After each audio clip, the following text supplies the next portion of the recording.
पाककडून शस्त्रसंधीचं उल्लंघन, आज रात्री हल्ला झाला, सडेतोड उत्तर देणार भारतीय सैन्याचा इशारा.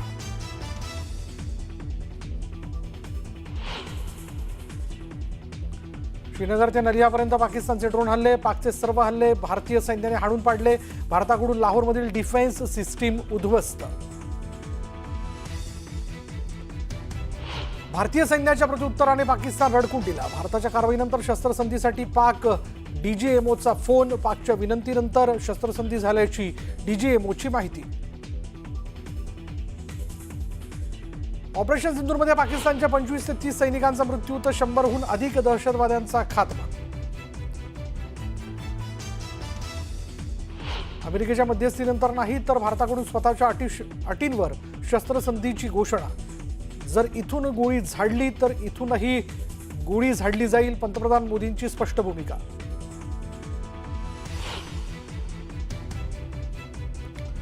ऑपरेशन सिंदूर अजूनही सुरूच. भारतीय वायुदलाची एक्सवर पोस्ट. तर दहशतवादी सोपवणार असतील तर पुढील चर्चा.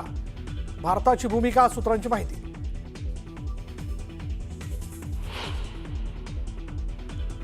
भारतीय सेनेची धमक रावळपिंडीपर्यंत पोहोचली. ऑपरेशन सिंदूरवर संरक्षण मंत्री राजनाथ सिंह यांच्याकडून भारतीय सेनेचं कौतुक.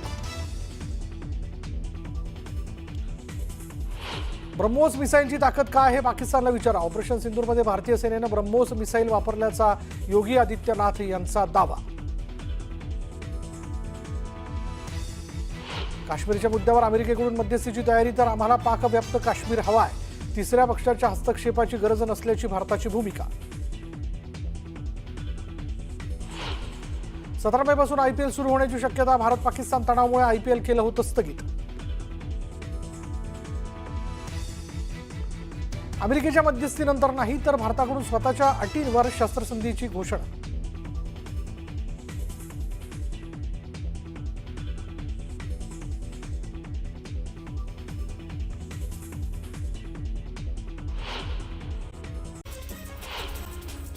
कणकवलीच्या गोवर्धन गोशाळेचं उद्घाटन करण्यात आलं. मुख्यमंत्री देवेंद्र फडणवीस यांच्या शुभ हस्ते हे उद्घाटन पार पडलं.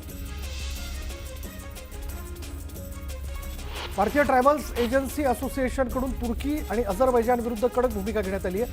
भारतीय पर्यटकांना या दोन देशात प्रवासासाठी जाऊ देणार नसल्याची भूमिका घेण्यात आली आणि या दोन देशांनी पाकिस्तानला पाठिंबा दिल्यानं हा निर्णय घेण्यात आला. नंदुरबारमध्ये पोषण आहाराचा दरीत कोसळलेल्या ट्रकला बाहेर काढण्यासाठी गेलेल्या क्रेनचाच विचित्र अपघात झाल्याचा व्हिडिओ समोर आलाय. 3 दिवसांपूर्वी शहादा ते धडगाव दरम्यान पोषण आहार घेऊन जाणारा ट्रक दरीत कोसळला होता. याच अपघातग्रस्त ट्रकला बाहेर काढण्यासाठी आणण्यात आलेल्या क्रेनचाच ट्रक काढताना विचित्र अपघात झाला. भारत पाकिस्तानात युद्धजन्य परिस्थिती असताना दुसरीकडे बीडच्या आष्टी तालुक्यातील दौलावड गाव इथे अनोख्या पद्धतीने वाढदिवस साजरा करण्यात आला. चंद्रभान फसले यांचा 111वा वाढदिवस साजरा करण्यात आला आणि यावेळी तरी पंतप्रधान मोदी, कर्नल सोफिया कुरेशी यांच्या प्रतिमेला दुग्धाभिषेक घातलेला आहे. तर उर्वरित आयुष्य सीमेवरील जवानांना लाभो अशी प्रार्थनाही त्यांनी केली. महाड तालुक्यातील म्हाप्रळ पंढरपूर या मार्गावरील महाड ते म्हाप्रळ या मार्गावरील कामं गेल्या 5 वर्षांपासून कासोगतीनं सुरू आहेत. खोदकाम आणि जुन्या मार्गावर पडलेले खड्डे, नागरिकांना त्रास सहन करावा लागतो या खड्ड्यांचा आणि त्याच अवकाळी पावसामुळे रस्त्यावर चिखल झाल्यानं वाहनांची चाकं रुतून बसत असल्यानं नागरिकांनी संताप व्यक्त केला. वर्धा शिक्षक परिषद तक्रार निवारण समितीनं आत्मक्लेश आंदोलन केलं. शाळांच्या संच मान्यतेचा निर्णय रद्द करण्याची मागणी आंदोलकांनी केली. नाशिक जिल्ह्याच्या ग्रामीण भागात अवकाळी पावसामुळे शेतीला मोठा फटका बसलाय. तब्बल 3,307 हेक्टरवरील पीक आणि फळबागा उद्ध्वस्त झाल्यात. 527 गावांमधील 14,000 शेतकऱ्यांचं नुकसान झालंय.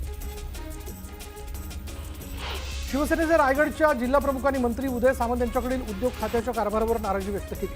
शेतकऱ्यांना विश्वासात न घेता पाईपलाईनची निविदा काढल्यानं जिल्हाप्रमुख राजा केणी यांनी MIDC कार्यालयावर मोर्चा काढण्याचा इशारा दिला.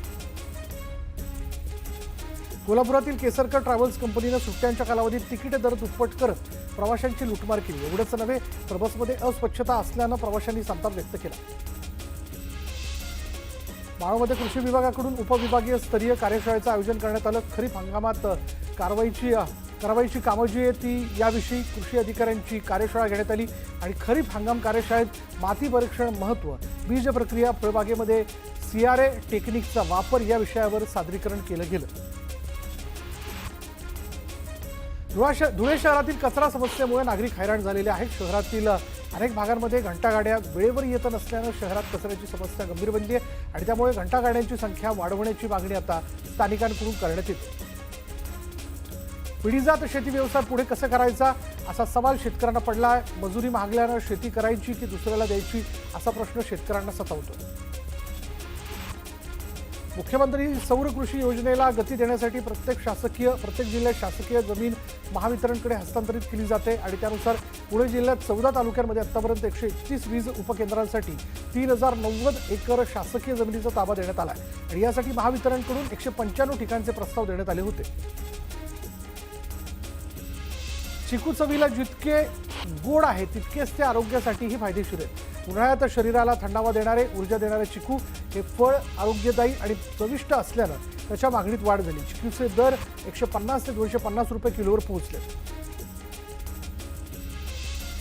अलिबागमध्ये भाजी मंडईत घाटमाथ्यावरील भाज्या येतात तरी स्थानिक भाज्यांची आवक वाढल्यानं त्यांना अधिक पसंती मिळते आणि यामध्ये फणस, कुयरी, नवलकोट, पावटा, ओले काजूगर, वांगी सरस ठरली आहेत. पावट्याला 200 रुपयांचा दर तर वांग्याला 60 रुपये किलोचा दर मिळतोय. राज्य सरकारच्या पशुसंवर्धन विभागाच्या वतीने वैयक्तिक लाभाच्या योजनेअंतर्गत प्रक्रिया अधिक पारदर्शक करण्यासाठी नाविन्यपूर्ण राज्य आणि जिल्हास्तरीय योजनेअंतर्गत दुधाळ गाई म्हशींचे गट वाटप करण्यात आलेत लंकेश आणि त्यासाठी 2 जूनपर्यंत अर्ज करता येणार आहे. सोलापुरातील सिद्धेश्वर तलावात तब्बल 50हून अधिक कासवांचा मृत्यू झाला आहे. जितक्या मोठ्या प्रमाणात कासवांचा मृत्यू होण्याची ही पहिलीच घटना आहे. कासवांच्या मृत्यूचं कारण अद्याप कळू शकलेलं नाही आणि दरम्यान इतक्या मोठ्या प्रमाणात कासवांचा मृत्यू झाल्यानं एकच खळबळ उडाली. कुलाबा बीकेसी आरे या भुयारी मेट्रो 3 मार्गिकेतील बीकेसी ते वरळी नाका दरम्यानचा दुसरा टप्पा शनिवारपासून प्रवाशांसाठी खुला झाला. दरम्यान बीकेसी ते आचार्ययात्री चौक वरळी नाका या नवीन टप्प्यात 14,440 प्रवाशांनी प्रवास केल्याची माहिती मुंबई मेट्रो 3ने दिली. नवी मुंबई विमानतळाला पश्चिमेकडून कनेक्टिव्हिटीसाठी विकसित करण्यात येत असलेल्या वेस्टर्न एंट्री इंटरचेंज काम जून 2025 पर्यंत पूर्ण होणार आहे आणि यामुळे आम्रमार्ग आणि उल्वे किनारी मार्ग इथून विमानतळाकडे ये जा करणारी वाहतूक सुरळीत होण्यास मदत होईल.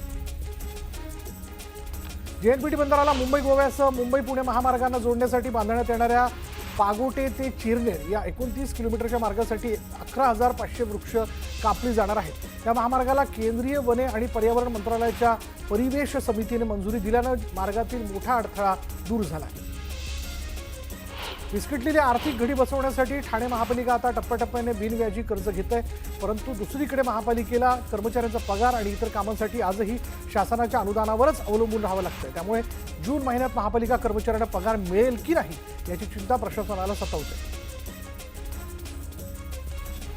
मुंबईत नदी नाल्यांमधून गाळ उपसण्यासाठी होणाऱ्या कामांमध्ये AI तंत्रज्ञानाचा वापर होतोय आणि यामुळे गाळ उपसा कामाची स्थिती करण्यास प्रशासनाला मदत होते असं अतिरिक्त महापालिका आयुक्त डॉक्टर अश्विनी जोशी यांनी सांगितलं. उन्हाळी सुट्टीत शिष्यवृत्ती परीक्षेस बसलेल्या विद्यार्थ्यांना ऑनलाईन अभ्यासात अडचणीचा सामना करावा लागतोय. सुट्टीसाठी मुलं गावाकडे गेली असल्यामुळे तिथे इंटरनेटसाठी अडथळा येतोय. त्यामुळे ऑफलाईन अभ्यासाची मुभाही दिल्याची माहिती पालिका शिक्षण आयुक्तांनी दिली. वीज पुरवठा खंडित झाल्यास कर्मचारी किंवा त्यांच्या वरिष्ठांना फोन करून वेळ वाया घालवण्यापेक्षा ग्राहकांनी टोल फ्री क्रमांकावर तक्रारी नोंदवाव्यात असं आवाहन महावितरणने केलंय. टोल फ्री क्रमांकावरील तक्रारींचा निपटारा करण्यासाठी यंत्रणा 24 तास कार्यरत असणार आहे. वाहतूक नियमांचं उल्लंघन केल्याप्रकरणी दंड आकारणीच्या रकमेची तडजोड करण्यासाठी मुंबई वाहतूक पोलिसांनी लोक अदालतीचं आयोजन केलं. त्यात 1,14,288 चलनांवर सुनावणी झाली आणि त्याद्वारे एकूण 8,50,81,000 रुपये इतकी रक्कम दंडापोटी जमा झाली. एकीकडे प्रचंड उन्हामुळे जंगलातील पाणवठे सुकल्यामुळे पट्टेदार वाघ पाहण्याच्या शोधासाठी जंगलाबाहेर निघालेले आहेत. अशातच गेल्या 4 महिन्यात महाराष्ट्रात 25 वाघांचा मृत्यू झाला. यामध्ये 20 नैसर्गिक, 1 रेल्वेच्या धडकेत तर 4 जणांची शिकार होऊन मृत्यू झाल्याची धक्कादायक माहिती पुढे आली आहे. चिपळूण तालुक्यातील मार्गतामण गावानं लोकसहभागातील पहिल्यांदाच पुढाकार घेतलेला आहे आणि पद्मावती नदीच्या गाळ उपसासाठी ऐतिहासिक पाऊल उचललंय. नाम फाउंडेशन आणि ग्रामस्थांच्या संयुक्त विद्यमानं हे काम सध्या जलद गतीनं सुरू असून संपूर्ण परिसरात आनंदाचं वातावरण पाहायला मिळतं. शिक्षण हक्क कायदा अंतर्गत खासगी शाळांमध्ये गरीब आणि गरजू विद्यार्थ्यांसाठी राखीव ठेवण्यात आलेल्या 25% जागांपैकी तिसरी फेरी अखेरही 10% जागा रिक्त असल्याचं चित्र समोर आलंय. या योजनेचा मोठ्या प्रमाणावर प्रचार केला जात असतानाही पालकांनी मोफत प्रवेशाकडे पाठ फिरवली. भारत पाकिस्तानातील तणाव युद्धविरामामुळे निवळण्याची शक्यता निर्माण झाल्यानं पुढे ढकलण्यात आलेल्या सीए परीक्षांच्या सुधारित तारखा जाहीर करण्यात आल्या. आता या परीक्षा 16 ते 24 मे दरम्यान घेण्यात येतील अशी घोषणा institute of chartered accountants of इंडियाने दिली आहे. 11वीची प्रवेश प्रक्रिया केंद्रीय ऑनलाईन पद्धतीने राबवण्याचा निर्णय शालेय शिक्षण विभागाने घेतलाय.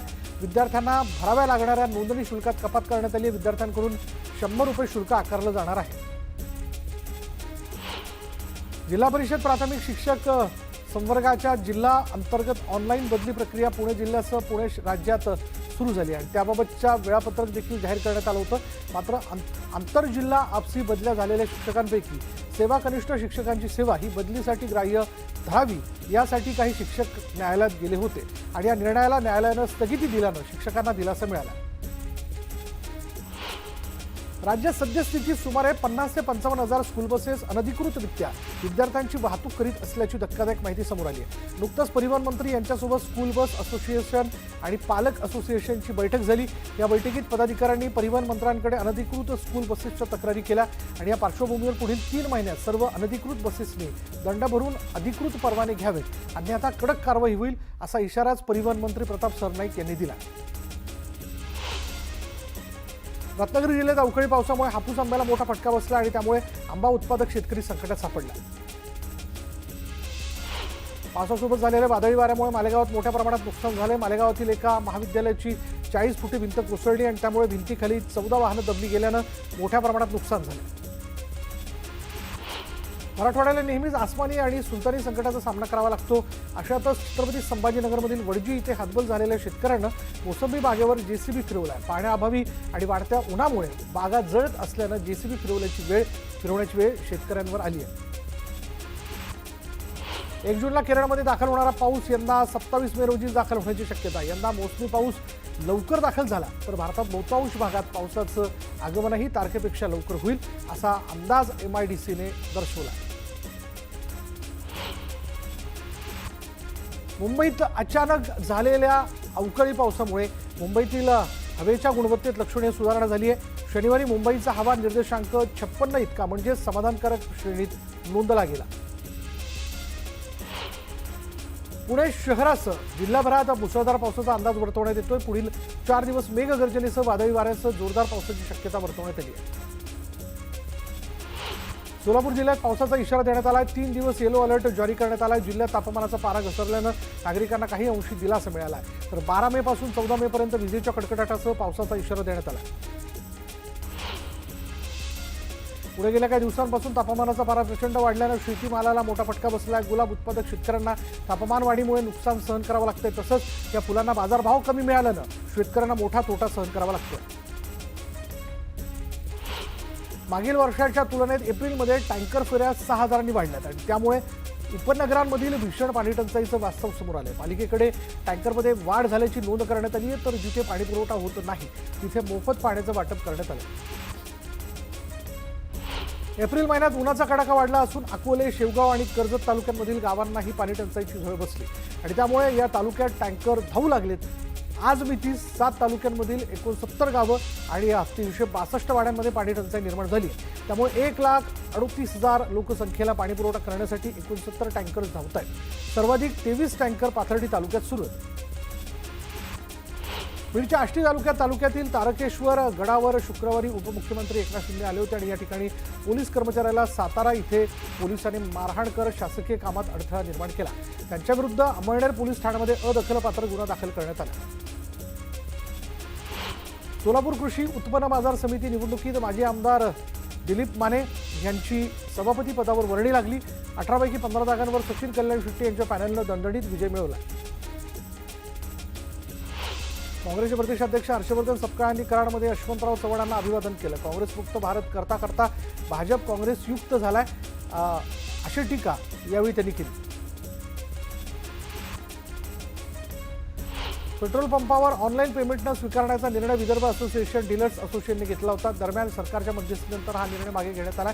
त्यामुळे ग्राहकांना ऑनलाईन पेमेंट करून डिझेल पेट्रोल खरेदी करता येणार आहे. तापी मेगा पुनर्वसन प्रकल्पाबाबत शनिवारी महाराष्ट्र आणि मध्य प्रदेश या दोन राज्यांमध्ये ऐतिहासिक करारावर स्वाक्षरी करण्यात आली. या प्रकल्पामुळे विदर्भ आणि उत्तर महाराष्ट्रातील खारपाण पट्ट्यात साधारण 5,78,00,000 एकर जमीन सिंचनाखाली येणार आहे.